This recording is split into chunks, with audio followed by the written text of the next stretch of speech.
todos, bienvenidos al episodio número 61 de Poder y Mercado. Hoy vamos a hacer un balance al primer trimestre de 2022, pero debido a que son muchas cosas de las que hay que hablar, vamos a hacer este balance o este primer balance por partes. Ahora vamos a empezar por la economía global, la guerra, Estados Unidos, la economía de la Unión Europea, qué es lo que está sucediendo en general con todo esto. Luego hablaremos de América Latina en otra entrega, tal vez algo de Bolivia, qué está sucediendo con los commodities y en qué se traduce todo esto en materias de inversión o de estrategias, si hay que hacer un rebalanceo o un cambio de estrategia, reposicionamiento, etc. Lo veremos más adelante.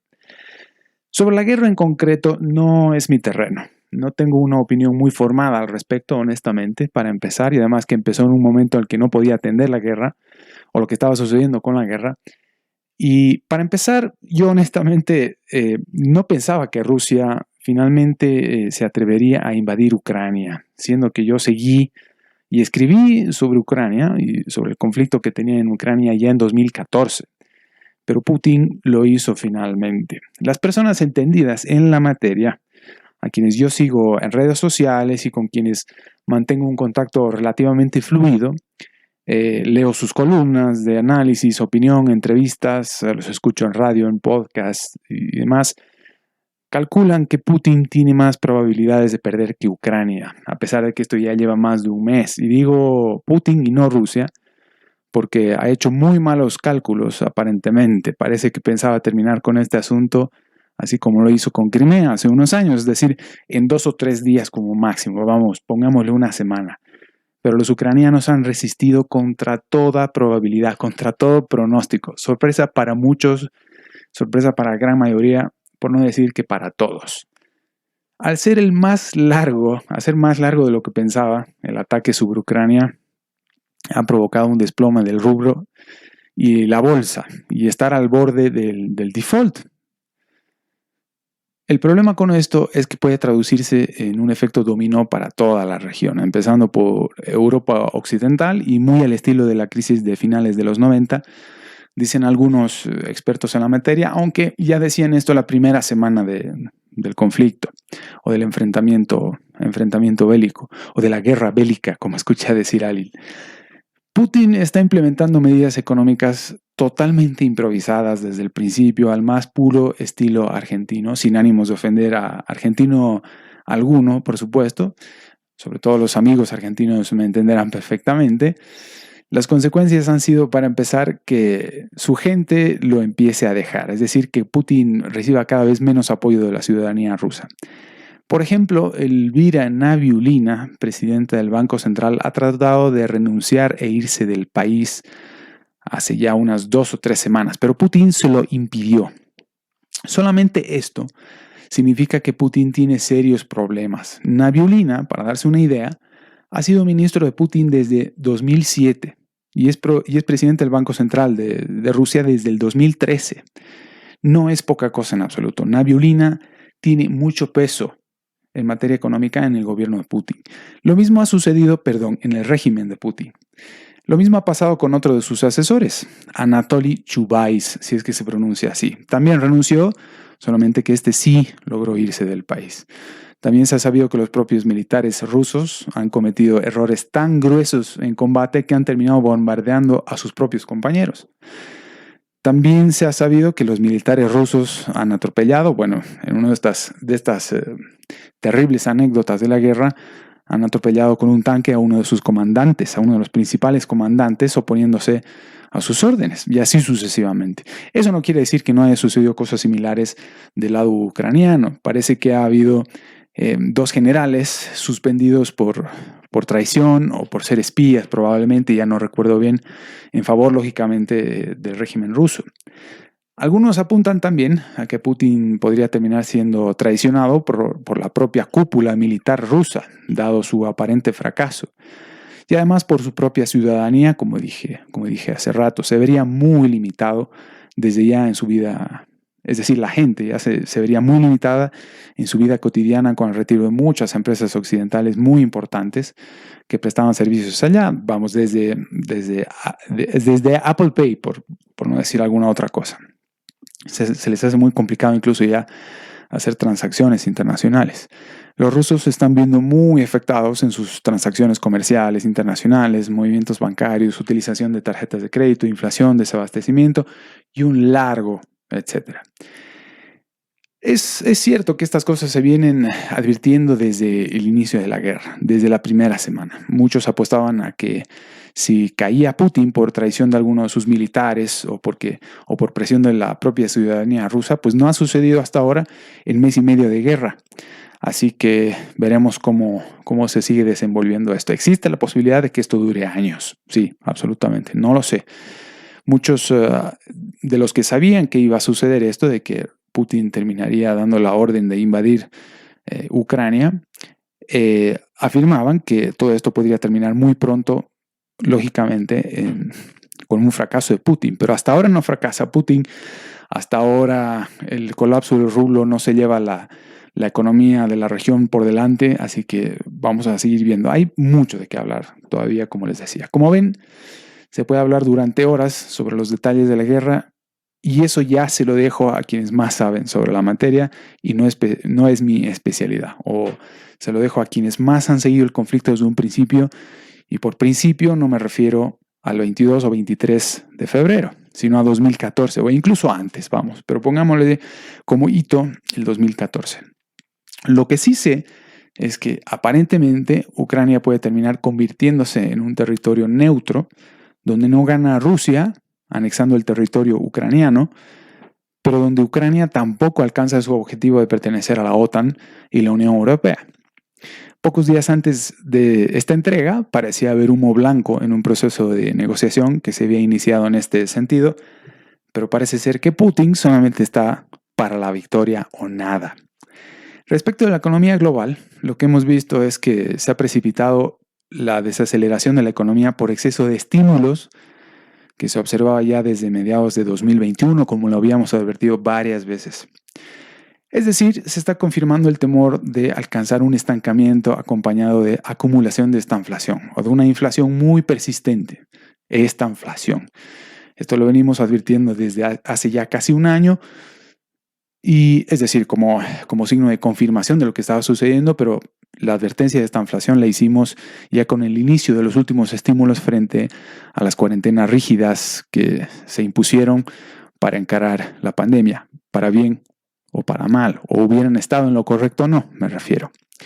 A principios de enero, antes de la invasión rusa, los principales organismos internacionales como el Banco Mundial, FMI, CEPAL, etcétera, proyectaron una rebaja en sus proyecciones de crecimiento para 2022, ya en ese momento. El FMI, por ejemplo, creo que incluso en diciembre. Por ejemplo, el FMI dijo el 25 de enero que la economía global iba a crecer al 4,4% en 2022, medio punto porcentual menos de lo que había calculado. Ahora sí, para ser preciso, en octubre. En octubre hizo las últimas proyecciones y ya había dicho que había una desaceleración en la recuperación. Es decir, que el crecimiento sería relativamente menor al que había pensado en un principio. Obviamente, cuando el FMI publique sus nuevas proyecciones en los próximos días, no creo que se haga tardar mucho, o que se haga esperar mucho, mejor dicho, va a rebajar aún más estas proyecciones. No solo por la guerra sobre Ucrania, sino además por los nuevos rebrotes que se están registrando en China. Rebrotes del COVID-19, por supuesto, y el inicio de nuevas restricciones en ese país concretamente, esta vez en Beijing. Las noticias en este sentido, a diferencia de lo que se veía hace apenas 3 meses, por ejemplo, son radicalmente distintas. Habrá que seguir monitoreando la evolución de estos dos grandes factores de riesgo global en el corto plazo. ¿Qué está pasando ahora mismo en Estados Unidos? Indiscutiblemente, el principal problema ahora mismo en la primera economía del mundo es la inflación. Se ha escuchado que la causa de la inflación está en el incremento del precio de las materias primas y los mercados internacionales, y que por tanto, además, no se deben tocar los estímulos monetarios. Es decir, además de la guerra, por supuesto. En todo caso, si los commodities están subiendo de precio, es porque lo está haciendo su demanda. Y si la demanda por commodities está subiendo, es porque luego de mucho tiempo los inversores, sobre todo, están girando sus portafolios hacia una posición más defensiva. No solamente ante la guerra, sino ante el inicio ya de la posible esta inflación, dada la desaceleración de la recuperación, como dije antes, ya desde al menos mediados del año pasado, de 2021. La realidad es que la inflación tiene causas monetarias. Siempre se ha creado una cantidad de dinero impresionante durante toda la época en la que se empeñaban muchos en decir que no había inflación. Desde el último trimestre del 2008 a marzo de 2020, la base monetaria creció un 330%, un 8% anual, o si se prefiere, un 0,65% mensual. En los últimos 20 años, la masa monetaria ha crecido a un ritmo promedio anual del 12,3% o el 1% mensual. 2 de cada 3 dólares emitidos en ese periodo han ido a parar a las reservas de los bancos y solo un tercio de la expansión de la base monetaria fue al circulante, al M1. Sin embargo, desde marzo del 2020 a mayo del 2021 se ha acelerado todavía más el ritmo de expansión de la base monetaria o el crecimiento de la base monetaria y ha crecido a una tasa mensual de, déjeme ver, confirmar, 3,3%. Se quintuplicó el ritmo de la emisión monetaria mensual y toda esa creación monetaria, todo ese dinero de nueva creación ha ido a parar, por cierto, al 98% de los precios. Hay que recordar también que de manera más reciente, durante los primeros 18 meses de pandemia, el gobierno federal de los Estados Unidos ha implementado una serie de planes de estímulo que en conjunto equivalen al 27% del Producto Interno Bruto. Y fueron estímulos que los inició Trump, por cierto. Es decir, un paquete presupuestario 4 veces más grande que la asistencia del gobierno en la crisis del 2008. Todo esto lo continuó, por supuesto, el gobierno de Biden feliz. El gasto público para hacer frente a la peste fue incrementado por Trump en unos 3,4 billones con B larga, mientras que Joe Biden ha alcanzado otra locura de gastos por 1,9 billones y todavía está en veremos en el Congreso otro megapaquete por 4,2 billones más. Al principio dijeron que las políticas de hiperestímulo, diría yo, no habría inflación. Luego dijeron que no había inflación. Estamos hablando de la retórica de la Reserva Federal. Más tarde dijeron que había inflación, pero que era transitoria, porque los cuellos de botella por el lado de la oferta ya se estaban solucionando, luego de las restricciones y cuarentenas. Luego dijeron que un poquito de inflación era aceptable, en realidad, y después dijeron que lo mejor sería empezar a retirar los estímulos. Y que finalmente la culpa la tenía Putin y la guerra, la culpa de la inflación. Que será difícil, además, esto fue lo último que dijo la Reserva Federal, que será difícil volver al objetivo del 2% de inflación anual. Y todo esto ha sucedido en menos de 2 años. ¿A quién quieren engañar con semejante retórica? Esta retórica siempre cortoplacista es solamente para ver cómo reaccionan los mercados, nada más. Pero de apuntalar la economía global, o al menos la de Estados Unidos, pues como dicen muchos de mis amigos españoles, que baje Dios y lo vea. El último dato de inflación ha sido del 7,9%. Esto lo ubica en máximos de 40 años. No les debería sorprender porque de esto ya hemos hablado mucho. Hablemos algo, en todo caso, del incremento de tasas y de la estanflación. No sé si es inminente, honestamente. Todavía está lejos, pero vamos en ese camino. Vamos camino del estancamiento inflacionario. Y a medida que más incrementa la inflación y a medida que mayores restricciones a la economía global con la guerra y más incertidumbre y demás existe, pues son mayores las probabilidades. Ridícula postura retórica la de la Reserva Federal. Estamos llegando al punto en que volvemos a discutir cuáles son los orígenes de la inflación, cuando todo esto o el debate sobre cuáles son los orígenes de la inflación, el 99,9% de las veces fue ganado ya por Milton Friedman en los años 70, con una frase muy breve, pero al mismo tiempo contundente, que la inflación tiene origen en todo momento y lugar en la expansión de la base monetaria, o en la expansión, o sea, que tiene orígenes monetarios y que su culpa es enteramente de los bancos centrales. Ahora, la Reserva Federal se está preparando para incrementar las tasas de interés de referencia de corto plazo a un rango del 0,25-0,50% por primera vez desde finales del 2018. Y ha prometido además hacerlo durante este año, el 2022, y el próximo para reducir la inflación, el próximo momento para reducir la inflación al consumidor desde una tasa anual que con seguridad va a superar el 8%. Vamos, ya está ahí, de hecho. Supuestamente la Reserva Federal ahora está calculando una tasa de interés de casi el 2% para fines de este año. Tendría que haber al menos incrementos, 6 incrementos para alcanzar ese objetivo hasta fines de 2022. Y además de esto, Powell dijo que la Reserva Federal está cerca de finalizar los planes para reducir el tamaño de su balance de 9 billones de dólares. Larry Summers, que no necesariamente es santo de mi devoción, ha publicado un libro hace poco y ha dicho que históricamente, un libro interesante, ahora probablemente comentemos este asunto, Estados Unidos no ha sido capaz de controlar escenarios donde la inflación es del 8% y al mismo tiempo con una tasa por debajo del 4%, tasa de empleo por debajo del 4%, de manera simultánea. Y además sin provocar sobresaltos a un año o año y medio vista. Es decir, probablemente si entramos en recesión, un estancamiento inflacionario relativamente severo sería recién para 2023. Pero insisto en decir, vamos camino a ello. Esto significa estancamiento con inflación, insisto. De hecho, ya la segunda mitad de 2021, mucho antes de la guerra, las probabilidades de estanflación en Estados Unidos eran del 30%.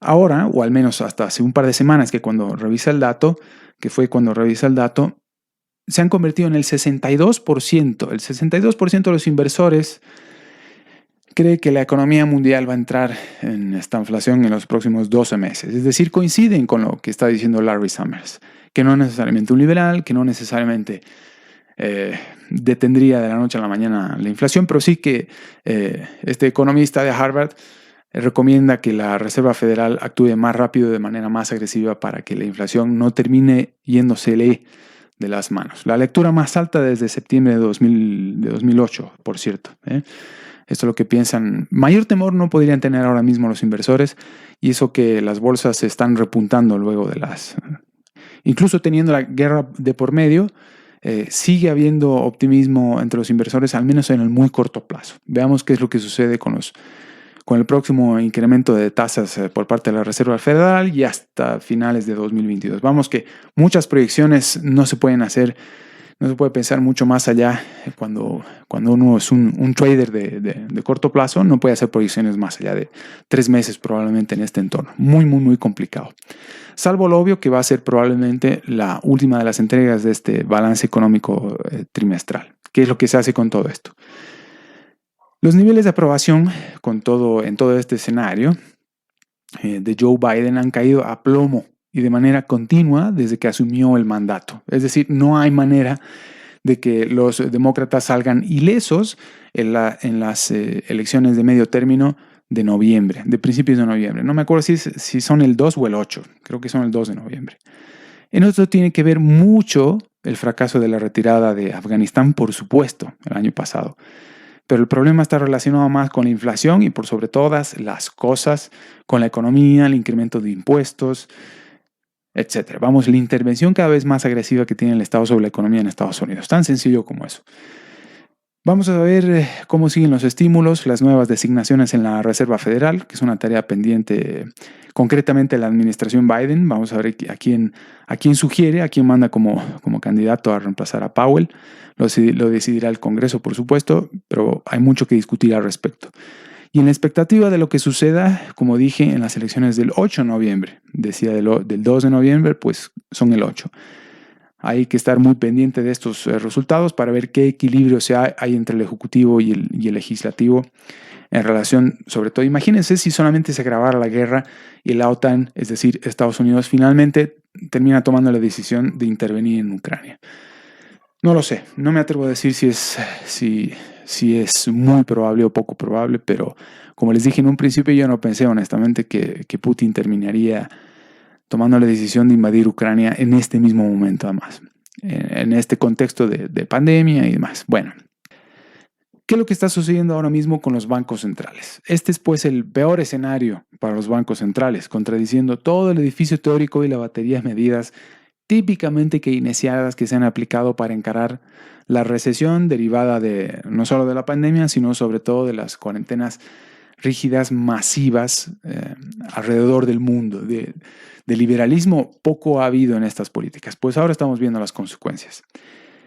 Sucede que a mediados del 2021 se observó una desaceleración de la recuperación económica global, como dije más temprano. Por tanto, los bancos centrales se sintieron relativamente cómodos para no incrementar las tasas de interés. Es decir, estaban confiados en que sucedería lo mismo que sucedió cuando empezaron a monetizar la deuda de la manera más alocada que se haya visto nunca frente a la gran recesión de 2008. Es decir, el quantitative easing famoso empezó en 2009, pero en consecuencia no se generó inflación, no provocó inflación, mucho menos provocó la hiperinflación que muchos habían advertido.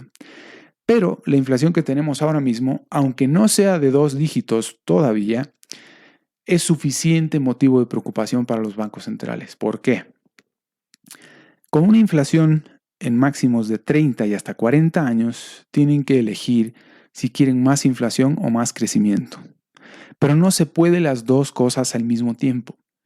Todo el edificio teórico keynesiano se ha desmoronado, porque esta vez la cantidad de tiempo que ha sucedido entre la expansión de la base monetaria y el momento en el que se ha empezado a registrar inflación ha sido relativamente corto y por tanto la gente no se ha confundido, esta vez los inversores no se han confundido y además se atrevieron a estimular expandiendo la base monetaria, sobre todo, no solo en el M2, famoso en el agregado de M2, sino sobre todo en el M1. Es decir, acuérdense de los cheques que enviaban a los hogares, a las familias, etcétera. Hay mucha gente que ni siquiera la necesitaba, pero le llegaba el cheque. De esa forma se atrevieron a estimular la economía. Por eso los keynesianos se inclinan tanto en decir que un poco de inflación es lo deseable porque los incrementos de precios tiran hacia arriba los datos del Producto Interno Bruto.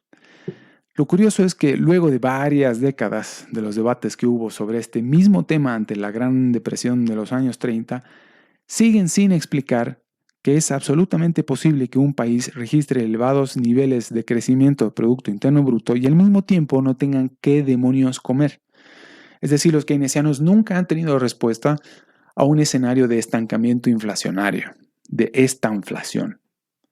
Eso fue lo que sucedió luego de la Segunda Guerra Mundial hasta los años 70. No existía respuesta por parte de los keynesianos para ver qué hacían con la acumulación de déficits, con tanto gasto, con tanta inflación al mismo tiempo. No sabían qué hacer y ahí surgió las teorías de Milton Friedman. Pues bien, volviendo al asunto, los bancos centrales tratan de aplicar el famoso fine tuning, la sintonía fina, para tratar de establecer un nivel de tasas de interés que tenga contento tanto a la inflación como al crecimiento.